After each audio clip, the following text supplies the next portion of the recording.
Let's move forward.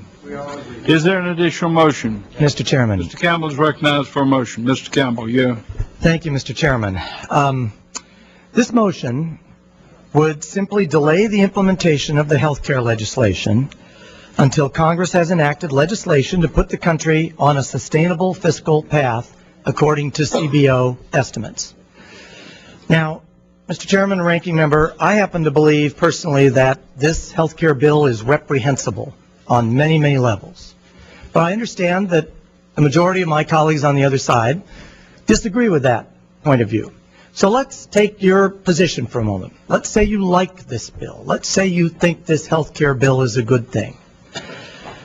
Wouldn't it be better to wait and deal with it when we first dealt with the entitlements that we've got, which we know right now we can't pay for going forward?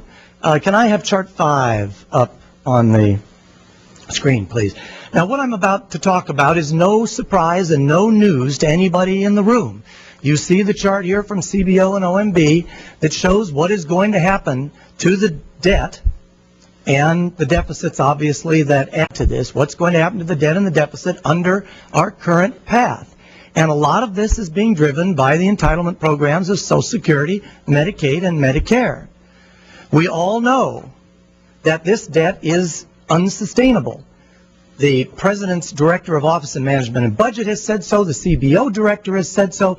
Everything from Brookings Institute to Heritage Foundation has said so, that we can't do this. So what that means is right now we have no way to pay for Medicare, Medicaid, and Social Security as they exist, which means something on them has got to change. Now, I understand we disagree, perhaps, on how we might change those, on what we might do to reverse this. But I don't think there's any disagreement in the room that this can't happen. It won't happen. This is basically saying that America is actuarially bankrupt. And Medicare and Medicaid and Social Security are actuarially bankrupt. Now, shouldn't we deal with that first before we add a new entitlement? Shouldn't we deal with the fact that we're going to double the national debt in 2 years and triple it in 10? We're going to double the national debt in 5 and triple the national debt in 10 years before we add a new entitlement? When the President's Director of Office and Management Budget was here in committee the other day, we talked about that he said the deficits over 3% of GDP were completely unsustainable, would eventually lead to higher interest rates, that would lead to a drop in GDP that is a loss of jobs, and eventually, perhaps, leads to America not being able to sell its debt, not being able to sell Treasury bills. And yet, the budgets we have never fall below 4% of GDP and are often at 5% of GDP. Now, the bill that's being talked about, the Senate health care bill, with all its things, adds over $1 trillion in new spending and a similar amount in new taxes. Now, all of you will say, and I'll disagree with this, but all of you on the other side will say that it doesn't add to the deficit. And I'll disagree on that point, but we'll discuss that later. Again, let's take your side of it, that it doesn't. Sure as heck doesn't help it. And it adds $1 trillion more spending we got to pay for. And adds $1 trillion in more taxes that people out there have to pay for.